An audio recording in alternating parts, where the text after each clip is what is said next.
I pull this antenna out. This is just a small antenna.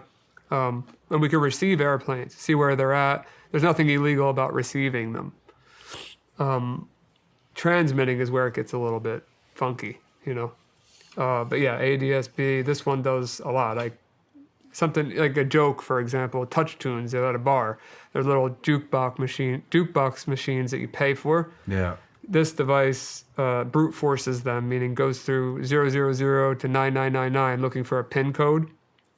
And once it gets it, I can fully control that jukebox like I have, like I'm the owner of it. So, just for fun. Or Subaru cars, some years of Subaru